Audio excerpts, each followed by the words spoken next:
nouvelle émission de Décodeur. Je m'appelle Hortense Leluc, je suis journaliste déco et dans Stylé, vous entendrez une personnalité qui n'est pas forcément du monde de la déco, contrairement à tous mes invités jusqu'à maintenant, mais qui a du style. Quelqu'un qui nous inspire, qui nous influence et ensemble, on va entrer chez elle de manière fictive et déambuler pièce par pièce pour en savoir plus sur ses goûts et son univers. Une immersion dans un intérieur au sens propre comme au figuré.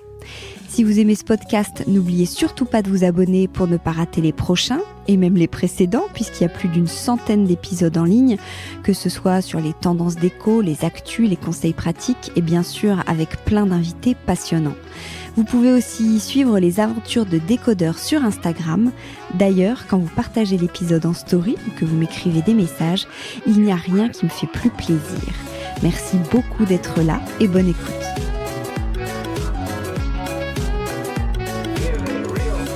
Bonjour à tous, bienvenue dans ce nouveau format.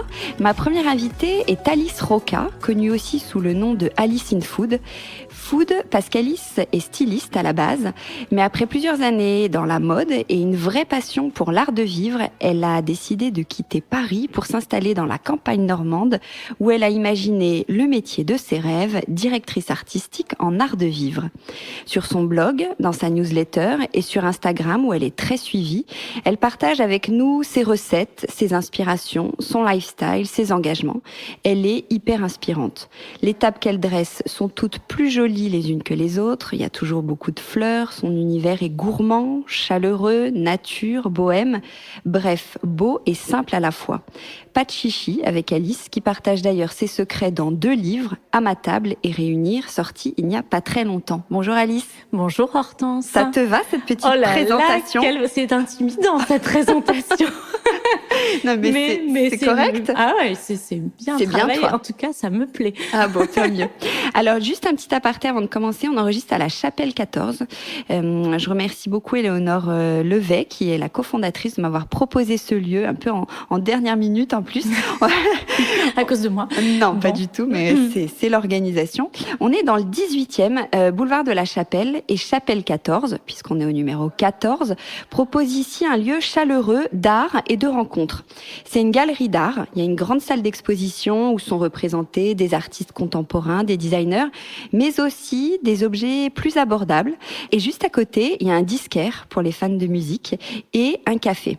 L'idée, c'est que tout soit ouvert à tous et de tout horizon différent, avec différentes programmations d'expos et d'événements culturels ou musicaux. Tu connaissais, Alice, cet endroit? Je ne connaissais pas et je suis ravie de découvrir. Vraiment, le lieu est magnifique, inspirant. J'ai hyper envie d'aller dans les bacs du disquaire. Ah ouais, c'est canon, puis c'est très riche. Il y en a plein des disques. Tu vas y passer du temps. Alors, je vais t'emmener dans ta maison ou dans une maison. On va pas fermer les yeux, mais on va imaginer qu'on est devant chez toi. Chez toi, c'est quoi? C'est une maison, un appart, un chalet? C'est une maison qui est située à la campagne, dans un petit hameau. La première impression quand on arrive, c'est qu'on traverse une partie du jardin. Donc on n'accède pas de la route, on voit pas la maison. Et on prend un petit chemin pour arriver à cette maison qui est constituée en 3 corps de bâtiment. Voilà. Ouais. Et qui était une maison de famille, je crois. Comment vous l'avez Oui, c'était la maison de mes beaux-parents. C'est ma belle-mère qui l'a mise en vente. Nous, on y venait avec ma femme en week-end. C'était aussi la maison dans laquelle a grandi ma femme. Et puis, elle l'a mise en vente, notamment au moment de la perte de son mari. Voilà. Ça s'est fait assez naturellement de pas rester dans cette maison toute seule, de cette grande maison. Et comment tu te l'es appropriée? Qu'est-ce que vous avez fait, des travaux? Oui. Vous avez fait Oui. Qu'est-ce que vous avez? On a fait des travaux, pas énormément. Pas tout ce que j'aurais aimé faire. Je dis souvent, c'est drôle cette maison parce que c'est un choix et un non-choix, puisque elle était dans ma belle famille, on l'a achetée, mais du coup il y a tout un héritage, et qui sont pas forcément des choses que moi j'aurais faites si j'avais eu ma maison. Donc on a bricolé des choses, on a fait quelques travaux de fond, notamment sur le salon qu'on a rénové un peu de fond en comble, vraiment du sol, tu vois, au plafond, aux fenêtres, etc. On a fait un peu d'isolation, beaucoup de peinture par nous-mêmes, des parquets où il y avait des moquettes, par exemple, voilà. Et quelle est ta pièce préférée? On va les balayer toutes une à une, mais est-ce que tu as un coin préféré dans ta maison ? Alors j'aime vraiment beaucoup, enfin je l'aime pour différents, voilà, j'aime plein de coins, mais je crois que le coin essentiel, central, c'est la cuisine, qui est cette pièce à vivre, comme on dit, et qui est assez haute sous plafond. Donc il y a une grande respiration, et en gros je cuisine là et on mange là. Voilà, c'est cuisine salle à manger. Ouais. Donc plutôt cuisine ouverte ou fermée ? Ouverte, clairement ouverte, parce que je suis trop en cuisine pour qu'elle soit fermée, ça m'isolerait trop, je pense, des autres, des personnes qui mangent. Et c'est quoi une cuisine idéale pour toi ? Elle ressemble à quoi, ta cuisine, vraiment ? Qu'est-ce qu'il faut qu'il y ait dans une cuisine pour qu'elle soit belle et pratique ?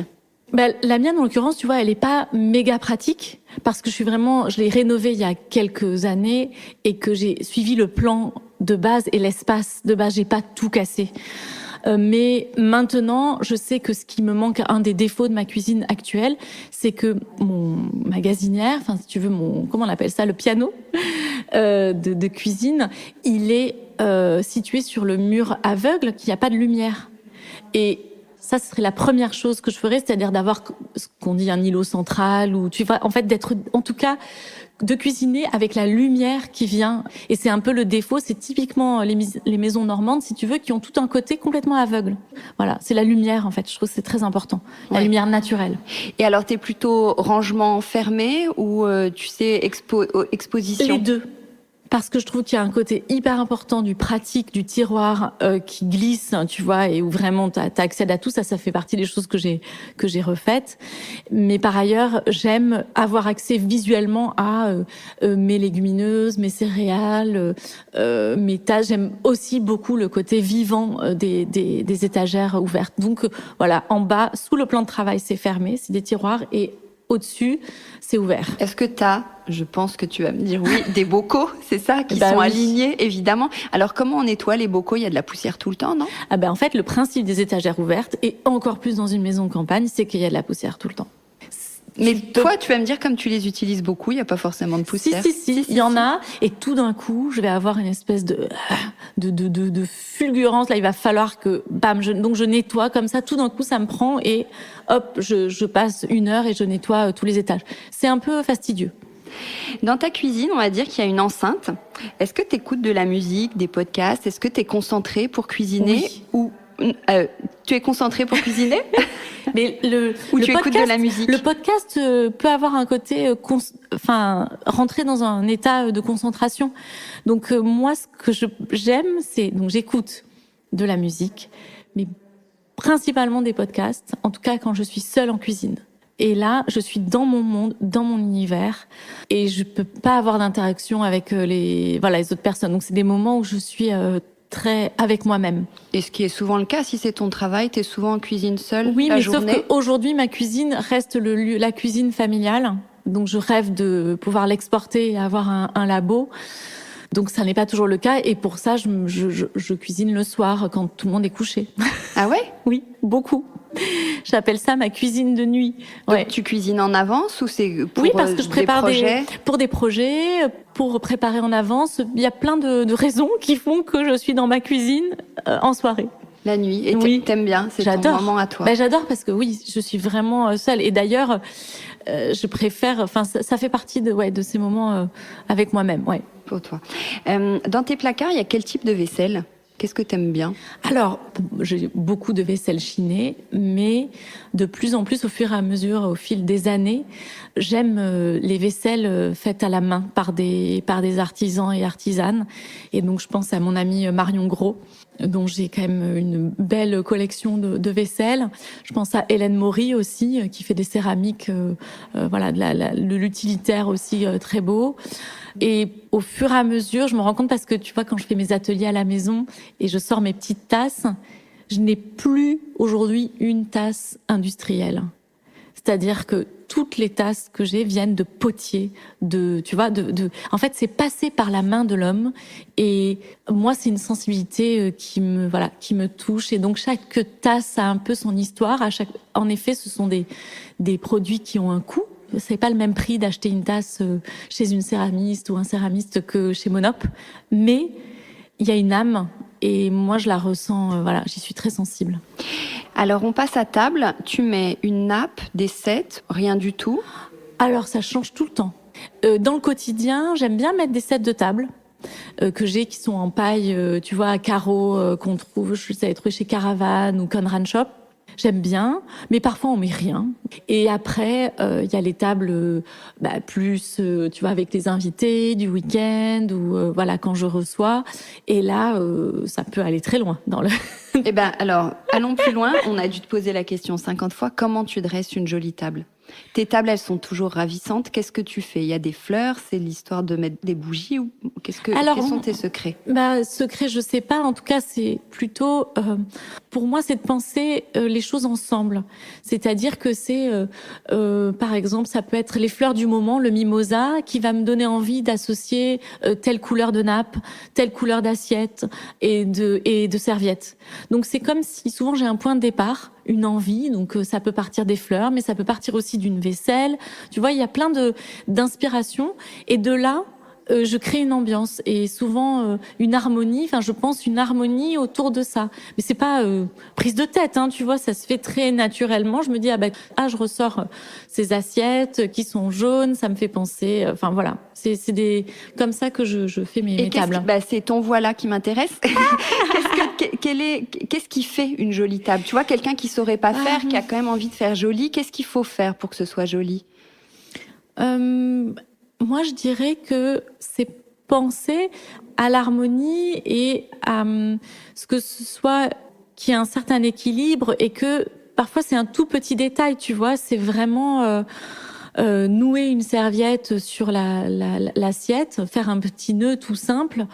Tout d'un coup, ça donne un charme à la table que si t'avais posé.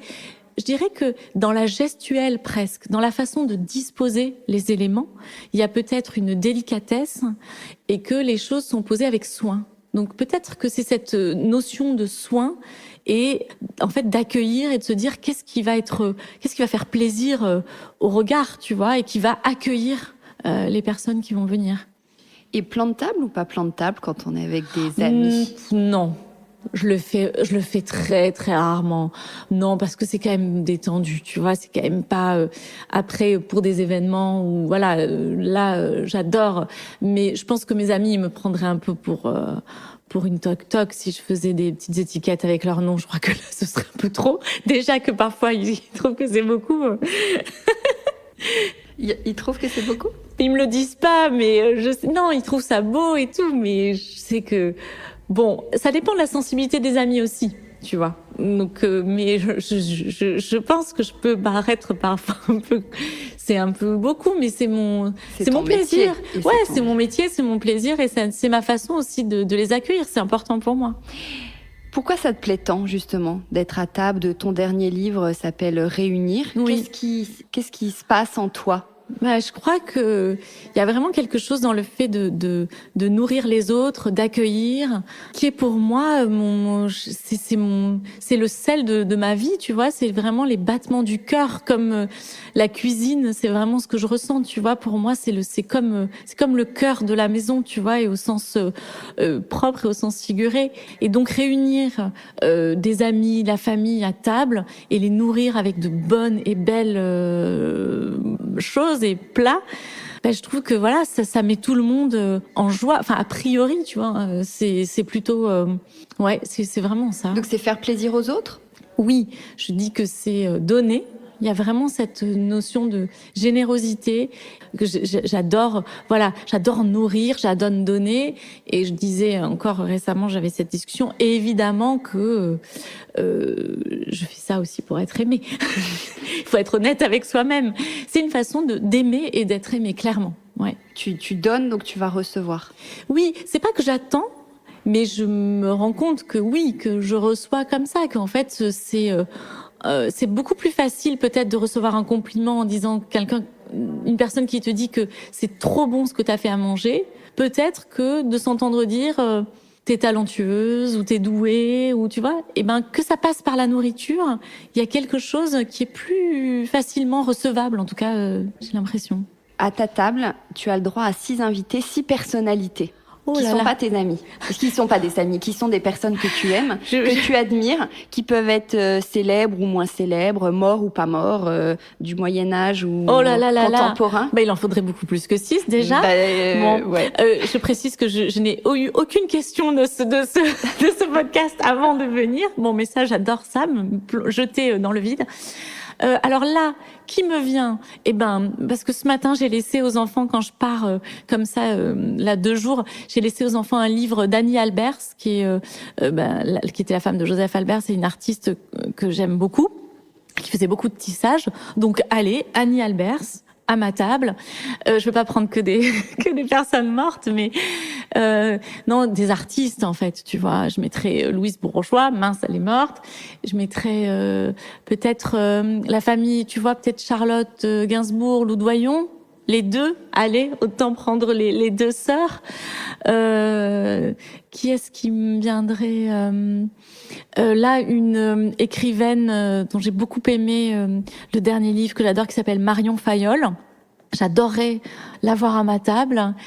J'adorerais cuisiner pour Camille Etienne, tu vois, cette activiste, écologiste, et qui a vraiment, qui est toute jeune, qui fait un travail magnifique d'activiste et aussi très didactique, tu vois, sur son compte. Et j'avais vu une story d'elle où elle rentre le soir, elle a qu'une endive dans son frigo. Voilà. J'aimerais les gens qui se donnent autant comme ça, corps et âme, à une cause. Voilà. Tu vois, les personnes auxquelles je pense. Génial. Spontanément, c'est difficile. Hein. Oui, voilà. Ce soir, tu vas te dire, j'aurais adoré. Je vais penser à plein de un chanteur gens. Ou je sais pas qui. Non, il y en a plein. En fait, il y en a plein. Il y a plein de personnes que j'admire et que j'ai envie, voilà. Alors, on va aller au salon. Au salon, il y a un bouquet de fleurs. Et je crois que les fleurs, toi, c'est un peu ta passion, les plantes. Oui. T'as un lien fort avec la nature. Oui. Alors, les fleurs, moi j'ai grandi à Toulouse dans une maison avec un jardin. Et ma mère cultivait des fleurs, pas du tout le potager, mais par contre, elle avait beaucoup de rosiers, notamment des pivoines. Il y avait toujours un bouquet de fleurs à la maison. C'était, voilà. Et donc ça, je peux pas. J'ai vraiment regardé ce goût-là. Avant d'avoir un jardin, je n'avais absolument pas la main verte. Et en arrivant à la campagne, j'ai eu envie, je suppose. Donc, question d'énergie qui change dans le corps. Et donc, je me suis mise à avoir la main verte. Ça s'apprend à avoir la main verte. Je sais pas. Moi, je pense que c'est vraiment une énergie. Parce que vraiment, j'étais une catastrophe, notamment avec les plantes d'intérieur. Et aujourd'hui, je croule sous les plantes d'intérieur et je travaille aussi les fleurs au jardin. Et ça, c'est vraiment un grand, grand bonheur de cueillir ses propres fleurs, quoi. Voilà. Tu te sens relié à la nature? Oui. Tu sens quelque chose de fort? Oui, très fort. Très fort, de plus en plus fort, et qui est devenu très clair en habitant au contact de la nature, en tout cas, clairement. Donc en étant en ville, on passe un peu à côté de quelque chose, tu trouves? Alors, je pense que c'est possible d'y accéder, mais qu'il faut avoir cette démarche. Et que même en ville, c'est possible. Je pense à la connexion à la Lune, par exemple, tu vois, la sensibilité qu'on peut avoir au cycle de la Lune. Je pense que, tu vois, il y a plein de citadins qui le ressentent.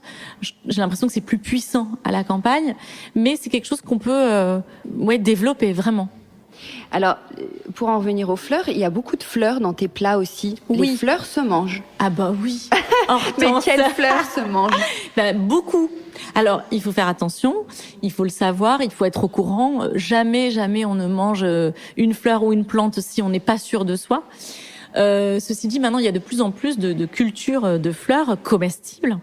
Et la palette est très très grande. Et il y a des fleurs comestibles qui poussent très facilement au jardin, tu vois. Donc voilà. Ce sont des fleurs de ton jardin que tu mets dans Oui, si je mets des fleurs en cuisine, c'est qu'elles sont de mon jardin. Et d'ailleurs, il y a une précaution à avoir quand on est, si on veut utiliser des fleurs comestibles, qu'on trouve de plus en plus aujourd'hui en ville, chez les maraîchers.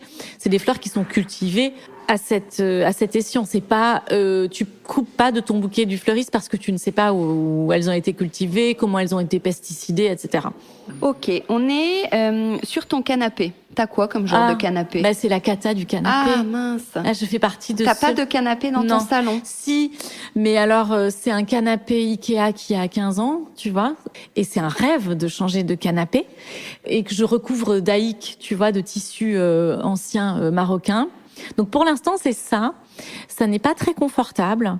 Et voilà, ça fait vraiment partie des pièces maîtresses que j'aimerais acquérir. Peut-être dans quelques années, je vais y arriver. J'ai bon espoir. Est-ce que tu t'es déjà allongée sur le canapé d'un psy ? Est-ce que ça te parle tout ça ? Ah ben oui, alors moi chez ma psy, je m'allongeais pas sur son divan. Mais t'as déjà été chez une psy, oui. C'est quelque chose qui fait partie de toi, de ta façon de vivre. Oui, pour moi la psychanalyse a été une étape très importante dans ma vie personnelle, essentielle, qui m'a permis, je pense, de franchir des caps de vie. Ton salon, tu nous as dit, à quoi il ressemble en fait ? Il y a des fauteuils du coup, s'il y a cette banquette. Alors non, en fait, si tu veux, c'est comme des éléments de canapé, mais qui sont assez raides, tu vois, un peu durs. Ils sont recouverts. C'est pas le côté confort. En revanche, voilà, avec les tissus, ça fait quelque chose d'assez, c'est simple, c'est sobre. Ce qui, je pense, donne une couleur et une note, c'est quand même que j'ai peint un mur en bleu, un peu un bleu glacier. Donc ça donne quand même un esprit. Je crois, au salon. Il y a une cheminée, il y a un beau parquet assez clair avec des lattes assez larges, et il y a des instruments de musique. Voilà, donc c'est un peu salon de musique. Toi, tu joues de la musique ? Non, mais les enfants, oui, ils aiment jouer de la musique. Alors, tu as un mur bleu, c'est quoi ta palette de couleurs ?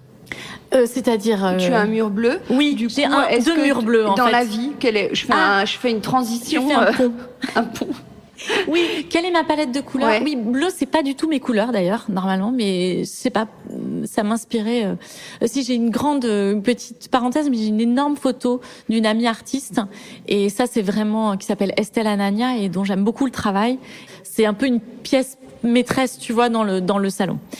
Et ma gamme de couleurs, moi j'aime beaucoup, tu vois ce que tu portes là, c'est totalement ma gamme, donc c'est une espèce de rouille, on peut dire ça, brique, rouille. Ouais. Donc j'aime beaucoup ces gammes d'ocre, de terre, moutarde, tu vois, tout ça, j'adore ces gammes-là. J'adore les marines. Donc je peux être en totale marine, du sac au manteau à tout. Les verts, les kakis. Tu vois, là, c'est ce qui me vient. Ce qui te vient. Est-ce qu'il y a une pièce déco que t'aimerais t'offrir, en plus d'un canapé ? Déjà, tu vois, le canapé. Non, parce que c'est un vrai sujet, t'es d'accord, le Bien canapé. Sûr. Ah ouais. Sinon, je dirais que c'est... là, je rêve de très belles chaises pour ma cuisine. Je n'en peux plus de mes chaises. Je suis limite à mettre un banc pour ne plus les voir, parce que je peux plus les voir. Je les ai eues pendant 15 ans. Je les ai achetées chez Emmaüs, juste à côté d'ici, tu vois. Je me souviens même du prix. Donc, j'en ai... Voilà, là, j'ai saturation. Et je crois que ça apporterait beaucoup dans la cuisine, tu vois, d'avoir de belles chaises. De belles chaises. Ouais. Alors, sur la table basse, il y a des livres. Oui. Qu'est-ce que tu lis en ce moment ? Alors, c'est Est-ce que tu lis même en te couchant déjà ? Ah oui. Tous les soirs. Enfin, vraiment, j'aime beaucoup lire. Parfois, je trouve pas le temps, et je lis beaucoup de choses différentes. Donc, ça va de romans contemporains, romans classiques, à des essais féministes. Je lis beaucoup d'autrices femmes, donc. Voilà, ça c'est des choix qui se font assez naturellement, mais qui sont importants pour moi. Et je lis beaucoup de livres de cuisine aussi. Donc, à mon chevet, j'ai aussi beaucoup de livres de cuisine. Et dans le salon, si tu veux, ça va plutôt être des livres d'art, des livres... je laisse quelques livres de cuisine, mais plutôt des livres qui vont être des livres d'inspiration. Voilà. Et est-ce qu'il y a une héroïne que t'aurais aimé être, qui t'a marqué ? Qui serait comme ça, qui pourrait être dans les livres, tu veux dire que je pourrais... Oui, tu vois, tu t'es dit quand t'étais plus jeune, à laquelle tu t'identifies. T'as lu un livre. Alors, moi, en fait, mais c'est plutôt... Alors, je sais pas si c'est une bonne réponse, mais il y a aucune identification, mais j'étais dingue de Marilyn Monroe, tu vois, quand j'étais ado. Et vraiment, c'était... Et pourquoi ? Parce qu'elle est à milieu de ton univers. Ouais, t'as vu. Elle me fascinait. Et il y a beaucoup d'elle aussi. En gros, j'ai lu beaucoup de choses sur elle. J'ai lu le livre Blonde de Carol Oates, c'est ça, Oates. Joyce Carol Oates. Et en fait, elle était brillante intellectuellement, et on l'a faite passer pour une poupée. Et donc moi, je sais pas, j'avais vraiment une fascination pour à la fois l'enveloppe, ce côté charnel qu'elle avait, mais aussi, je crois, pour tout ce qu'elle pouvait. Elle a quelque chose qui est impalpable et qui vient que d'elle, quoi. Donc voilà, c'est elle que je pense. Elle a un côté fascinant. Elle est fascinante. Et plus tu creuses, en fait, plus elle est fascinante. Et quand il y a eu en fait des enregistrements de ces séances de psychanalyse, il y a eu un livre là-dessus, et elle était fascinante. Ah ouais, c'est quoi ce livre? Alors c'est un livre, je pense, qui s'appelle, j'ai un trou sur le titre, et l'auteur c'est quelque chose comme Je te retrouverai, Michel Schneider. Je sais pas, j'ai un trou, mais c'est fascinant. Il y a un livre là-dessus. Oui. Ah oui, c'est intéressant. Il y a quoi sur tes murs? T'aimes l'art? Oui. Ouais. Alors j'ai beaucoup d'amis photographes, donc du coup j'ai pas mal de photos et j'ai quelques peintures. Plutôt dans le salon ou un peu partout? Oui, je te parlais de la grande photo là dans le salon, et dès que je peux en mettre, mais j'ai pas tant de murs que ça. J'ai des miroirs, tu vois, par exemple dans l'entrée. J'ai pas beaucoup de marge de manœuvre sur les murs, donc il y a pas dans ma chambre par exemple, il y a rien au mur. Ah ouais. Oui. Mais ça s'y prête pas trop. Elle est faite de telle façon que ça je sais pas. Ça... Eh ben alors, je t'emmène dans ta chambre, tiens. Pourquoi ça s'y prête pas? Elle est faite bizarrement. Il y a une partie, notre lit est un peu sous les toits, donc tout est en pente. C'est un peu difficile d'accrocher quoi que ce soit. Et l'autre partie, c'est la partie dressing. J'ai fait un mur rose. Et donc, je sais pas. Oui, t'as un meuble, t'as une fenêtre, oui, tu peux pas. Oui. Ok. Et dans ta chambre, t'es team rideau ou volet? Aucun des deux. Ah. On dort. T'es réveillée avec le soleil. Oui. Ça fait partie des choses que ma femme a gagné sur ce plan-là. Oui, et surtout, mais c'est à la campagne, tu peux te permettre, tu te déshabilles, c'est pas un stress, c'est pas parce un qu'il y a sujet. personne. Ah non, c'est pas un sujet. Oui. Mais c'est vrai que quand je viens à Paris, tout d'un coup, je me dis, oh mince, le vis-à-vis, parce que vraiment, sinon, je fais pas attention. C'est drôle. Il y a quoi sur ta table de nuit, ta table de chevet? Une pile, revues, livres de toutes sortes, ça déborde, ça, voilà. Et régulièrement, je fais un tri, et voilà, et je change les priorités, tu vois, je change l'ordre des piles. Est-ce que t'aimes traîner au lit? Oui, j'aime lire au lit. Le matin, alors le week-end, tu vois. Ouais. Ça, et avec les enfants qui grandissent, ça y est, ça, c'est possible, tu vois, à nouveau, et alors ça, c'est mon plus grand plaisir. Et est-ce que les enfants ont le droit de venir dans le lit? Ah oui, j'adore. Bon, évidemment, pour lire, c'est plus compliqué, mais j'adore ces moments où les enfants viennent nous chamailler, rigoler dans le lit, ouais, le week-end, j'adore. T'as un grand dressing ou pas? Est-ce qu'à la campagne, t'as changé de façon, de t'habiller, tout ça? J'ai changé au quotidien parce que je travaillais dans la mode à Paris, donc autant te dire que j'étais quand même habillée tous les jours de façon assez correcte, quoi, tu vois, soignée. Chose que... T'es modeste, correcte, à mon avis, t'étais super mode. Ah, non, quand on bosse dans la mode, on fait un petit peu, mais pas à fond, pas super mode, mais avec ce goût-là quand même, ce sens, tu vois, ce goût pour le style. Et donc à la campagne, je peux être un peu négligée, mais quand même, je continue à m'habiller différemment. Je dirais que la grosse différence, ça a été le passage au plat au quotidien. J'étais tout le temps en talons à Paris, tout le temps. Donc voilà, au quotidien, je suis plutôt à plat et en sabot. Ah ouais. Voilà. T'es confort en sabot? Hyper bien en sabot. Je vais pas trop sur le sujet. Je me dis, attends, je suis un podcast déco, j'ai envie de... Déjà, ça, mais on peut faire un podcast entier sur les sabots. Sur les sabots. Ah ouais, t'es confortable. Ça me fascine. Le sabot me fascine. C'est hyper beau, je trouve. C'est hyper looké, mais je sais pas comment vous faites pour marcher avec ça. Ah ouais, c'est drôle. T'as une lanière derrière? Non, allez, rien. Je vais sur le sujet. Rien. Ah ouais. Oui, il faut les bons sabots. Je te donnerai les... Et est-ce que t'es couche-tôt ou couche-tard? On est encore dans ta chambre. Donc tu cuisines tard. Ouais, je voudrais me coucher plus tôt. J'essaye de me coucher plus tôt. J'arrive un petit peu, mais je me couche un peu trop tard. Voilà. Plutôt par hyperactivité, un peu. Alors, on va dans la chambre des enfants. On va imaginer qu'on est dans une chambre d'enfants. Toi, comment tu les as aménagés? Tu t'as imposé ou tu leur donnes voix au chapitre? Alors, ça change selon les âges.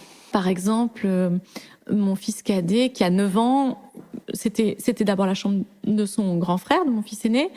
Et donc, j'avais quand même pris un parti pris de murs colorés. Donc, il y a 2 murs moutarde. C'est moi qui avais mis un peu quelques posters, enfin tu vois, dans des cadres assez jolis. Et là, à 9 ans, il veut maintenant mettre des posters de manga. Il veut s'approprier sa chambre. Il a mis une LED lumineuse. Donc là, en fait, ça y est, c'est l'âge où il faut laisser. Pour moi, faut laisser cette liberté-là, c'est son espace. Donc là, c'est plus moi qui décide. Et pour la plus petite, tu vois, qui va avoir 4 ans, là, c'est encore moi, mais c'était installé déjà, c'était la chambre de son frère. Et, là, ça n'a pas trop bougé et c'est moi qui décide encore. Heureusement, oui, à 4 ans. On est d'accord. Quoique, oui. Il faudrait que tu la rencontres pour comprendre. Ah oui. Quel genre de petite fille, toi, tu étais ? C'est dur de dire ça de soi-même. J'ai été beaucoup dans mon monde. J'ai été intéressée par la mode très tôt, très jeune. Et donc ça me constituait mon monde. Et donc, c'était beaucoup dans mon univers, beaucoup de dessins. Je dessinais beaucoup. Voilà, beaucoup de la musique. J'ai fait beaucoup de musique aussi, petite. Donc j'étais plutôt quand même, ça dépend des âges aussi, tu vois, mais en tout cas, je pense quand même toujours avec des passions, quoi, des intérêts, une curiosité. J'ai gardé ça, je crois, vraiment cette passion pour plein de choses, quoi. Quel genre d'éducation t'as eu ? Comment t'as grandi ? J'ai grandi avec des parents. J'avais un grand frère. J'ai un grand frère qui est plus âgé, donc 7 ans d'écart quasiment. Du coup, tu vois, un peu seul, assez solitaire finalement, parce que mon frère, cet écart d'âge s'atténue. Après, maintenant, on le ressent plus du tout à nos âges, mais quand on est petit, ça fait une grosse différence. Donc, j'étais beaucoup seule. Je jouais beaucoup seule.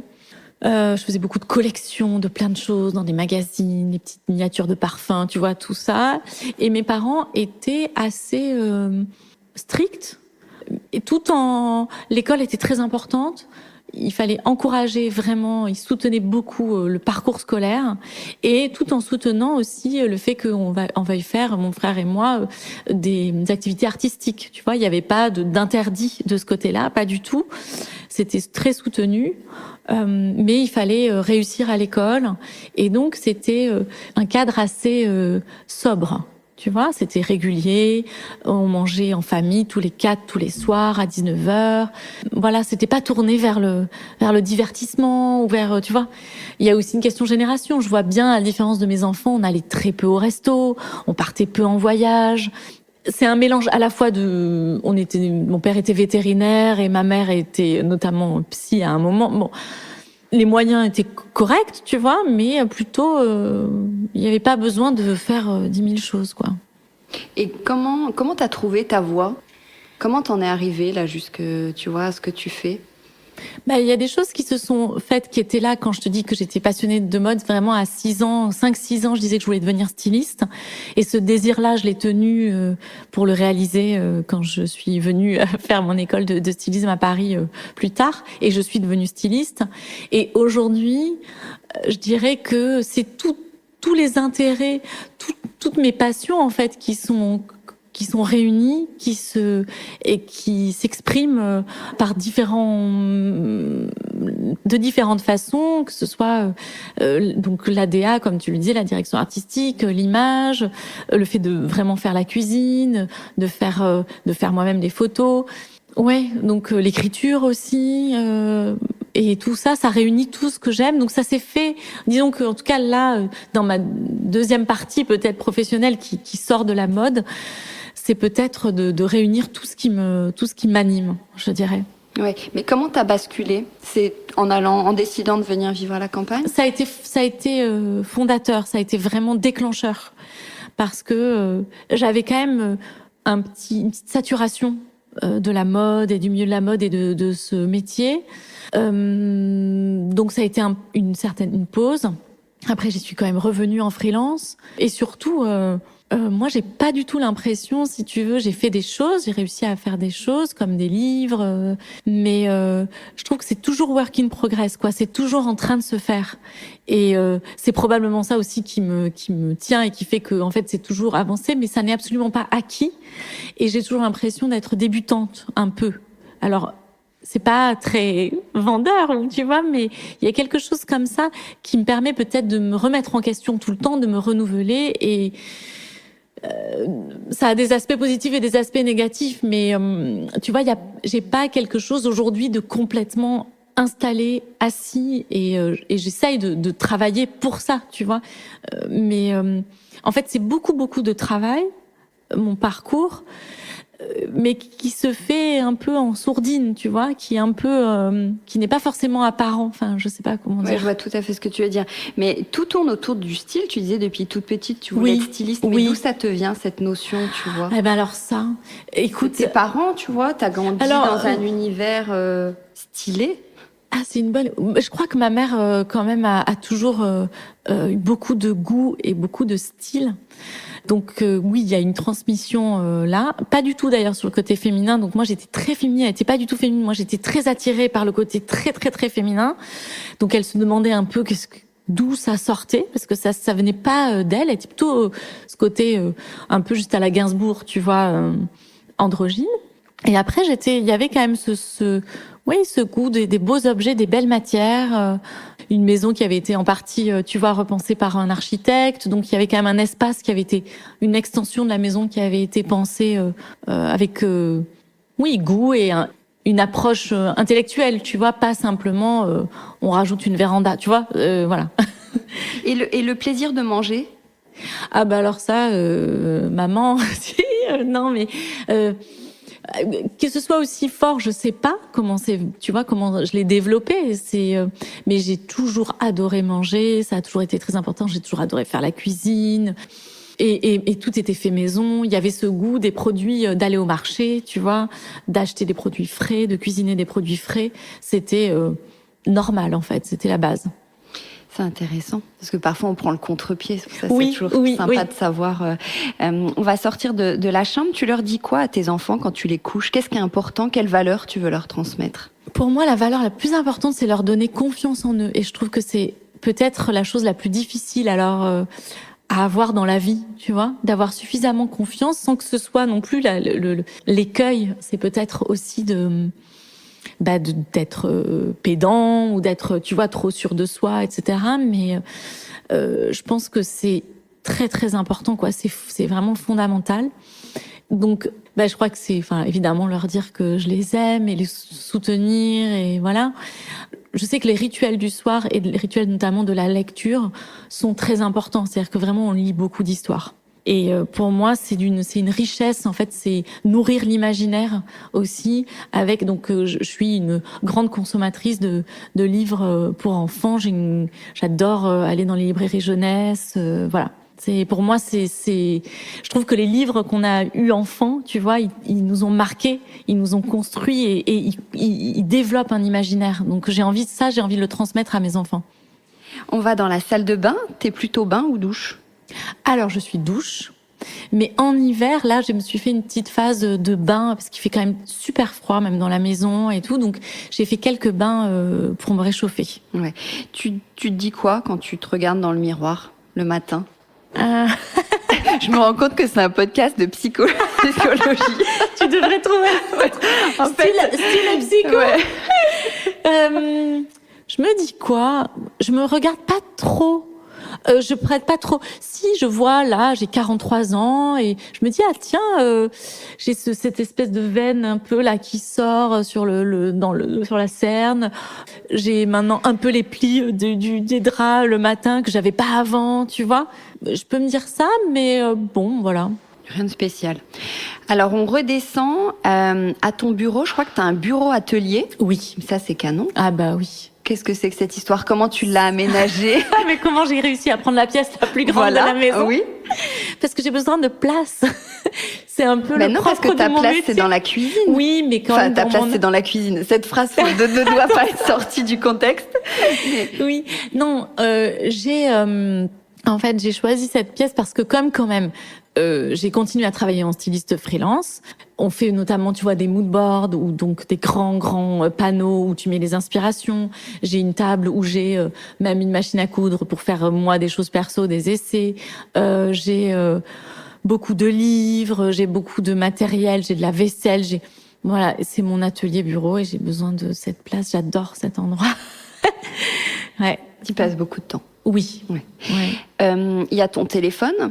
T'as quoi en fond d'écran de ton téléphone? Mes enfants. Classique. Est-ce qu'il y a une application qui te facilite la vie? Oui, il y en a plein. Là, je me suis lancée sur Trello. Ah, alors qu'est-ce que c'est Trello? Alors c'est parce que on a quand même un peu, on partage cette passion avec ma femme, avec Lital, des tableaux, listes, voilà, on est un peu des dingos de l'organisation comme ça. Et Trello, c'est une sorte de tableau. Tu peux évidemment faire un tableau partagé avec ton conjoint ou ta conjointe. Donc tu listes, tu fais des checklists, hein, tu peux mettre dans un calendrier. Ça te permet de planifier. Enfin voilà, j'ai la passion de quand même de la espèce de planification. Voilà. Et Trello, ça s'écrit comment? T-R-E-2-L-O. Ok. Qu'est-ce que tu fais de toutes ces photos que tu prends dans ton téléphone, tu vois? Est-ce que tu les tries? Là, tu me poses une question. Là, ça me fait du mal. Là, on est dans le vrai quotidien. Là, ça...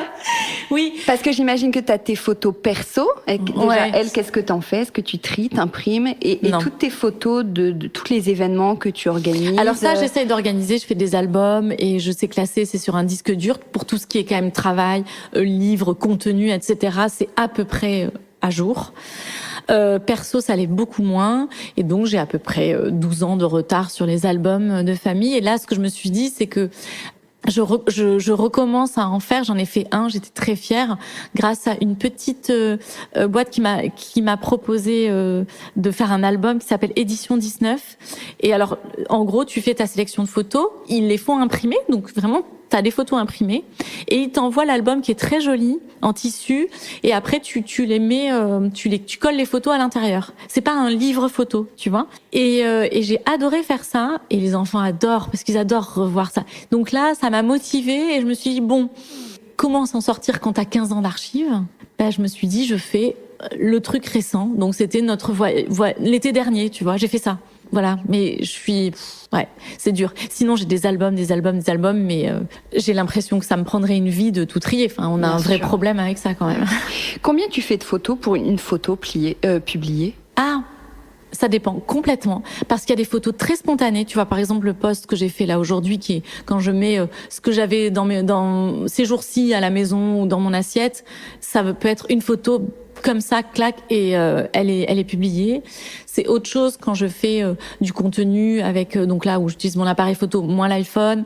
Le ratio, il est assez efficace, tu vois. Là, je l'ai vu. Je fais peut-être 4 photos pour en garder une ou 2, tu vois. Enfin, ouais. Oui, t'en fais pas 55. Comme toi, c'est un peu ton métier, tu vois. J'ai l'impression que j'en fais beaucoup, mais au final, c'est quand même assez focus. Ça va. Et quel est ton rapport à Instagram? Tu passes beaucoup de temps. C'est aussi un outil de travail. Ouais. Écoute, j'aime cet outil, clairement. Je le ferais pas si c'était pas un outil dans lequel je prends vraiment du plaisir. J'aime beaucoup ce média. Ce côté visuel me correspond très bien, ce qui fait que j'ai du mal à passer au TikTok, tu vois, aux autres plateformes. Donc, je l'aime beaucoup et c'est ça qui me guide un peu. J'y suis peut-être plus pour moi poster que regarder les autres.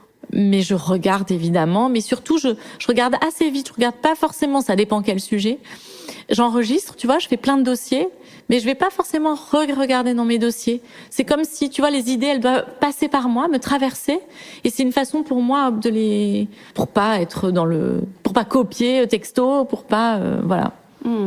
Et toi qui est créative, qui cuisine beaucoup, tu fais quoi pour te faire du bien? Tu vois, qu'est-ce qui te détend? Parce que nous, on pourrait justement cuisiner. Mais toi, c'est un peu ton métier. Oui. Tu vois ce que je veux dire? Ça en fait partie parce que quand je cuisine, ça c'est tu vois, les moments où je cuisine et où je peux expérimenter, où je peux faire des recherches, en fait, au final, ils se réduisent un peu à peau de chagrin. J'essaye de les préserver et j'essaye, au contraire, là, cette année, j'ai vraiment envie de développer cette partie laboratoire de mon travail.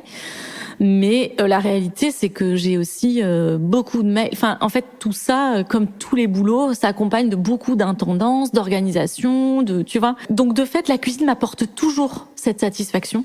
Clairement, si je peux pas passer 3 jours sans cuisiner, je suis malheureuse, tu vois. Enfin, vraiment, c'est très important pour moi. Mais par ailleurs, ce qui me fait beaucoup de bien, c'est de dessiner, de lire, de voir des films, d'aller à des concerts et d'être avec mes proches, mes amis, tu vois. Donc, toutes les choses classiques. Mais oui, tu vois, c'est vraiment dans le lien avec l'autre et la culture, quoi, la nourriture intellectuelle. Alors, on va descendre, dernière pièce, drôle de pièce, on va descendre à la cave. Je sais pas si tu as une cave. Non, allez, si on va dire que tu as une cave. Allez, d'accord. Mais tu n'as pas de cave. Ben si, mais Est-ce que tu as peur de descendre à la cave? Non. Est-ce que tu es quelqu'un, est-ce qu'il y a des choses qui te font peur? Tu vois, est-ce que tu es quelqu'un qui peut avoir peur?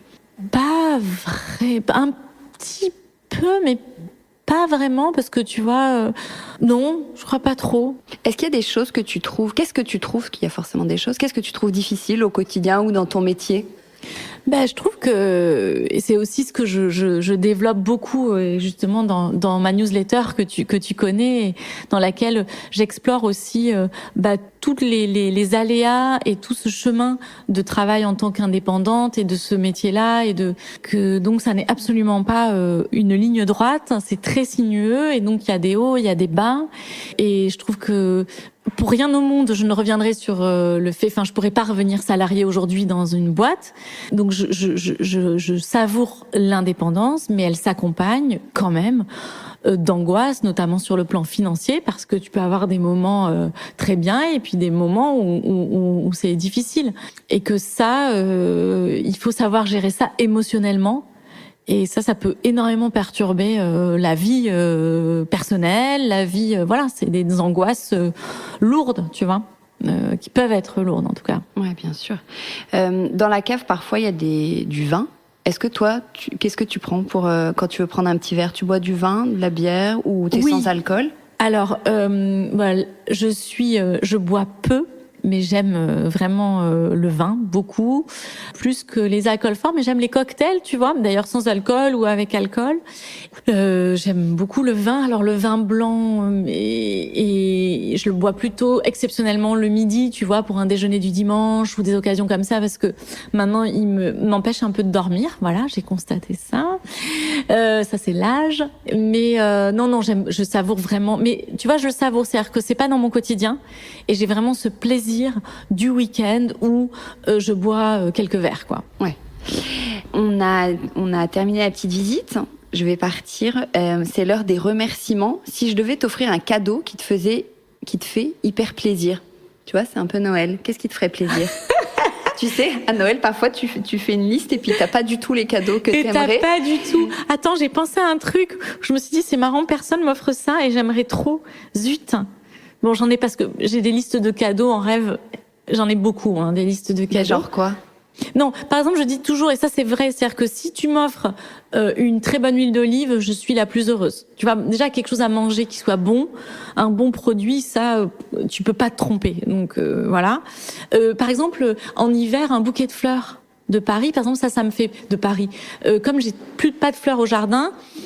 Personne ne pense à m'offrir un bouquet de fleurs, tu vois. Donc ça, c'est quelque chose qui me ferait plaisir. Et récemment, j'ai pensé à un truc, zut, je l'ai plus.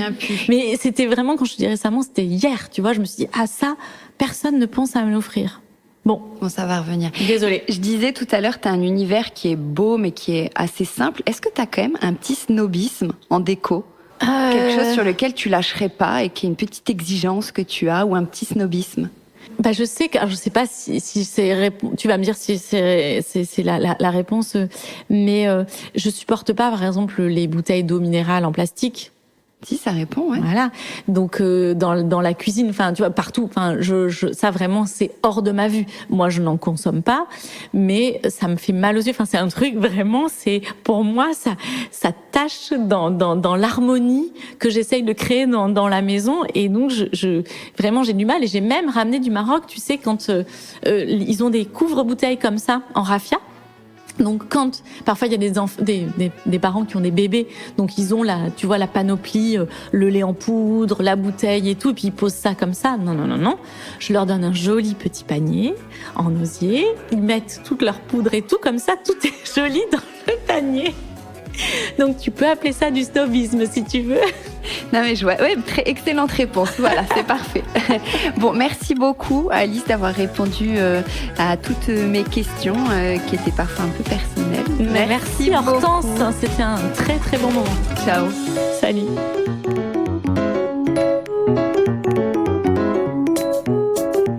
Décodeur, c'est terminé pour aujourd'hui. Merci beaucoup d'avoir écouté en entier. Si vous avez aimé cette émission, n'oubliez surtout pas de vous abonner au podcast pour ne pas rater les prochains épisodes. Bien sûr, vous pouvez aussi la partager en l'envoyant à vos proches ou en story Insta. D'ailleurs, vous pouvez me retrouver sur le compte Décodeur où je poste quasiment tous les jours. Et si jamais vous écoutez cette émission sur Apple Podcast et que vous avez 20 secondes, n'hésitez pas à laisser un commentaire. C'est juste sous la liste des épisodes. C'est comme partout, plus j'ai d'avis et d'étoiles, plus le podcast se détache et se fait connaître. Voilà, merci beaucoup et à très bientôt alors, ici ou ailleurs.